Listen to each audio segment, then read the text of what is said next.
Alors, doctorant en droit public, chargé d'enseignement à l'université de Rouen, conseiller municipal délégué à l'enfance, à la petite enfance et aux droits de l'enfant, et surtout pour nous, pour vous, président fondateur de l'éloquence des possibles, parce qu'il l'a dit et il le dira mieux que moi, là d'où nous venons, personne ne mise sur nous, mais la balle, elle est dans notre camp. Mesdames et messieurs, veuillez accueillir, comme il se doit, Doran Alcouteré.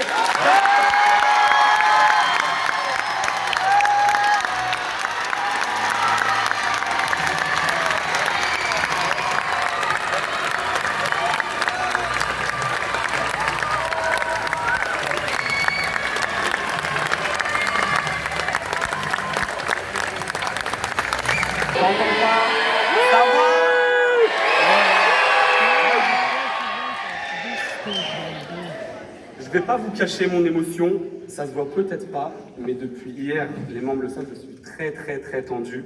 Donc vraiment, sous le témoignage de vous autres, je tiens à m'excuser, c'était du bon stress. Monsieur le Président, chers membres du jury, chers partenaires, chers parlementaires, chers élus, chers candidats, chères familles, chers amis, cher Nassim, chers élèves, mesdames et messieurs les professeurs, mesdames et messieurs. Comme je vous le disais, je suis beaucoup plus ému que je ne le laisse paraître. Parce qu'au fond, je ne suis pas simplement venu prononcer un discours. Je suis venu porter un témoignage. Et j'ai encore du mal à réaliser qu'aujourd'hui, nous avons la chance d'être sous le toit, sous ce magnifique toit du cirque-théâtre d'Elbeuf. Je veux, comme je vous l'ai dit, porter un témoignage.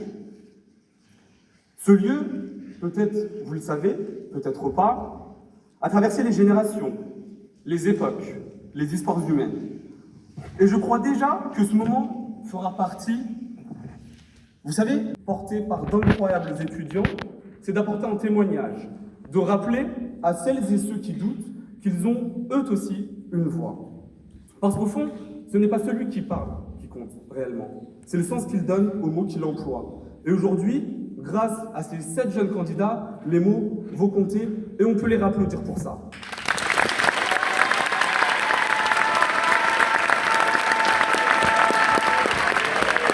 Vous savez, on dit souvent que certains naissent avec des opportunités.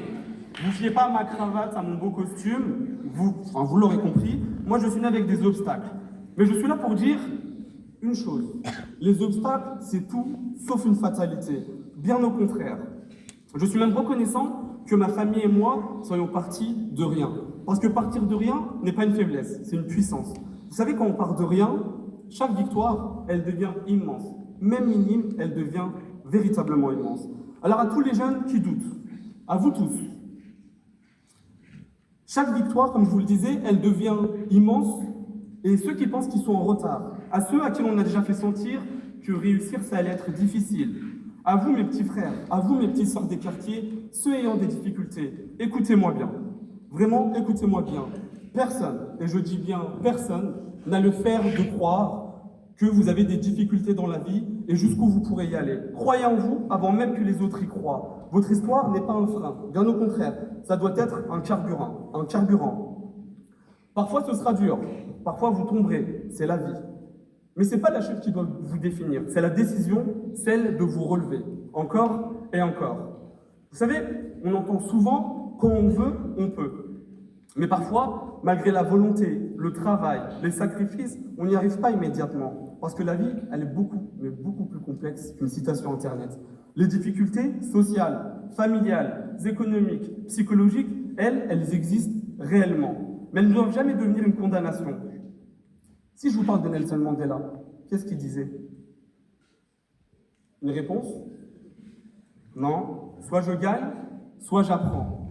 Sa phrase, aujourd'hui, elle prend tout son sens, car je crois profondément que l'échec n'est pas une identité. Il existe quelque chose d'encore plus important que la réussite. C'est la conscience. Cette fois-ci, c'est François Rabelais qui disait « Science sans conscience n'est que ruine de l'âme ». Science sans conscience n'est que ruine de l'âme, parce qu'on peut réussir, on peut briller, accumuler les diplômes, le pouvoir, l'argent. Mais mesdames et messieurs, chers élèves, sans humanité, sans morale, sans conscience, à quoi bon de réussir? Et peut-être que la plus grande réussite dans une vie, ce n'est pas d'être admiré. c'est être utile. J'ai l'intime conviction que le meilleur des hommes est celui qui se rend utile aux autres.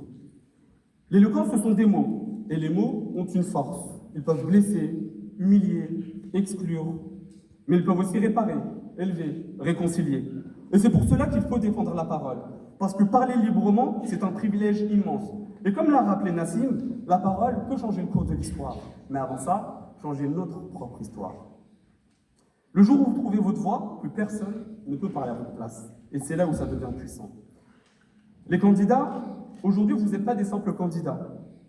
Vous êtes des voix, des émotions, des possibilités. Et quoi qu'il arrive aujourd'hui, retenez bien quelque chose. Vous avez déjà gagné beaucoup de choses que certains d'entre nous, dont moi, on n'a pas ici, c'est la confiance. La confiance parce qu'au fond, l'éloquence, ce n'est pas que parler. C'est exister, c'est résister. C'est transformer le silence en puissance. C'est croire. Et nous voulons que vous croyiez en vous.